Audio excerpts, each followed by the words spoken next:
Hello friends, Harsiddhi હોસ્પિટલની ચેનલમાં તમારું સ્વાગત છે.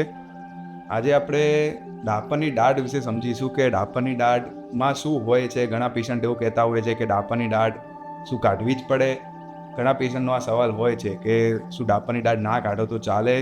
તો ડાપણની દાઢ એ વસ્તુ છે શું, એ પેશન્ટ ઘણા કન્ફ્યુઝન હોય છે. તો આજે આપણે એના વિશે સમજીશું. મોઢામાં જે દાઢ હોય છે એને ઇંગ્લિશમાં એટલે કે ડૉક્ટરની ભાષામાં મોલાર કહેવામાં આવે. તો ટોટલી કોઈ પણ માણસના મોઢામાં 12 પ્રકારના એટલે કે 12 દાઢો હોય છે. એમાંથી જે 8 દાઢો હોય છે કે જે પહેલો મોલાર એટલે કે પહેલી દાઢ અને બીજી દાઢ કે જે મોઢામાં ચાવવામાં વપરાતી હોય છે. પણ જે ત્રીજી દાઢ છે તેને ડાપણની દાઢ કહેવામાં આવતી હોય છે, જે મોઢાના ચારેય ક્વોડ્રન્ટમાં મતલબ કે ચારેય ખૂણાઓમાં 4 અલગ અલગ હોય છે, 2 ઉપરની અને 2 નીચે. હવે આ જે ડાપણની દાઢો છે મોઢામાં, એને આવવાનો સમય એ કોઈપણ માણસમાં 17 થી 25 વર્ષ સુધી આ ડાપણની દાઢ મોઢામાં આવતી હોય છે. હવે આ ડાપણની દાઢ કંઈક એવા કારણોસર મોઢામાં એના ટાઈમ પર જો ના આવી શકતી હોય, મોઢામાં બહાર દેખાતી ન હોય, અંદર દાઢ બની હોય પણ મોઢામાં દેખાય નહીં, તો આ જે કન્ડિશન છે, આ જે સ્થિતિ છે એને ઇમ્પેક્ટેડ મોલાર તરીકે ઓળખવામાં આવે છે. મતલબ કે ડાપણની દાઢ એ એની જગ્યા ઉપર એના સમયગાળા દરમિયાન મોઢામાં આવી નથી. તો હવે આ કેસમાં શું કરવું જોઈએ? શું આવા કેસમાં આ દાઢ કાઢવી જોઈએ કે ના કાઢવી? હવે આ ડાપણની દાઢ કેવા સંજોગોમાં કાઢવાની જરૂર પડતી હોય છે? તો જો કોઈ પણ કારણોસર જમવાનું ભરાયું હોય અથવા પ્રોપર મોઢાનું ક્લિનિંગ ના થયું હોય અને એ ડાપણની દાઢમાં કોઈ પણ જગ્યાએથી થોડો ઘણો સડો લાગી ગયો હોય છે તો કાઢવાની જરૂર પડતી હોય છે. જો પેરિકોરોનાઇટિસ થઈ ગયું હોય, પેરિકોરોનાઇટિસ મતલબ કે એ દાંતની આજુબાજુ જે પણ હાડકું, બોન છે અથવા જે પણ આજુબાજુની ચામડી છે એમાં કોઈ પણ પ્રકારનું ઇન્ફેક્શન લાગી ગયું હોય તો કાઢવાની જરૂર પડતી હોય છે. કોઈપણ સંજોગોમાં મોટી ઉંમરે જો મોઢામાં કોઈ પણ પ્રકારના ચોકઠા બનાવવા માટે માપ લેવાની જરૂર પડે અને જો અંદર એ દાઢ હોય અને એ નડતી હોય અથવા ચોકઠા માટે કંઈ નડતરરૂપ ભવિષ્યમાં થઈ શકતી હોય તો એમાં પણ કાઢવાની જરૂર પડતી હોય છે.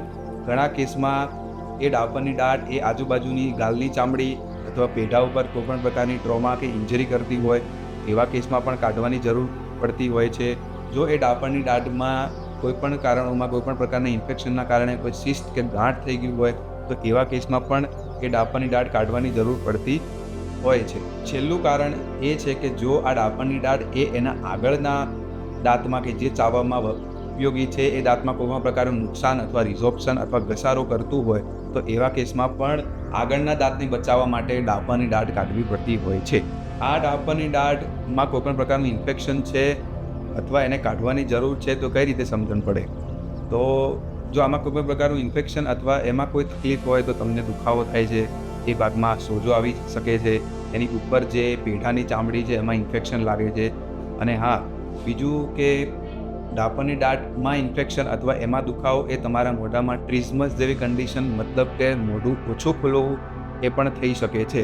અને ટીએમજે પેઇન, ટીએમજે મતલબ કે જે ઉપરનું જબડુંમાં અહીંયા જે જોઈન્ટ હોય છે કે જેના કારણે નીચેનું જબડું ઉપર નીચે મૂવ કરતું હોય છે, એ જોઈન્ટમાં કોઈ પણ પ્રકારનો પેઇન એ ડાપણની દાઢના લીધે થતો હોય છે તો તરત જ ડેન્ટિસ્ટનો સંપર્ક કરવો જરૂરી છે. હવે આ ડાપણની દાઢ એ મોઢામાં અલગ અલગ પેટર્નથી ઉગતી હોય છે. એ કેટલા ટાઈપની પેટર્ન મૂકી છે?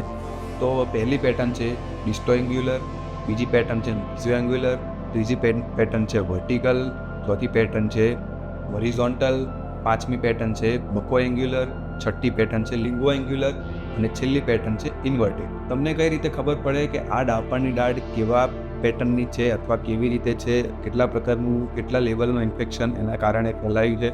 તો એમાં ઘણા બધા ઇન્વેસ્ટિગેશન હોતા હોય છે. એમાં સૌથી મહત્ત્વની ઇન્વેસ્ટિગેશન છે રેડિયોગ્રાફિક ઇન્વેસ્ટિગેશન. મતલબ કે તમારા દાંતના અલગ અલગ પ્રકારના એક્સરેથી તમે જાણી શકો છો. આઈઓપીએના એક્સરેથી જાણી શકો છો, ઓપીજીના એક્સરેથી જાણી શકો છો, બાઇટવિંગ નામના એક્સરેથી પણ જાણી શકો છો અને ઓક્લુઝલ, આવા ઘણા પ્રકારના એક્સરેથી તમને મોઢામાં કયા પેટર્નનું ડાપણની દાઢનું ઇન્ફેક્શન છે એ તમે જાણી શકો છો.